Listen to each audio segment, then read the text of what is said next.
Hello everyone, welcome to a new video on the yarn diary. നമ്മൾ കഴിഞ്ഞ വീഡിയോയിൽ ക്രോഷറ്റിനെ കുറിച്ചൊരു ഇൻട്രൊഡക്ഷൻ ആയിരുന്നു.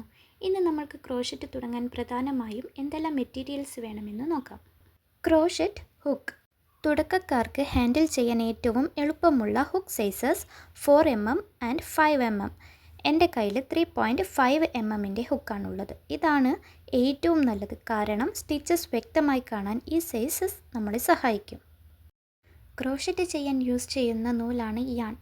തുടക്കക്കാർ കോട്ടൺ ആൻഡ് ആക്രിലിക് യാൺ തിരഞ്ഞെടുക്കുക. ഇത് കൂടുതൽ സ്ട്രെച്ച് ആവില്ല, അതുകൊണ്ട് സ്റ്റിച്ചസ് ഇടാൻ എളുപ്പമായിരിക്കും. അതുപോലെ ലൈറ്റ് കളേഴ്സ് തിരഞ്ഞെടുക്കുക, യെല്ലോ, ബ്ലൂ, വൈറ്റ് അങ്ങനെ. കത്രിക, യാൺ കട്ട് ചെയ്യാനും മറ്റുമായി ആവശ്യത്തിന് വേണ്ടി യൂസ് ചെയ്യുന്നത്. അടുത്തത് സ്റ്റിച്ച് മേക്കർ.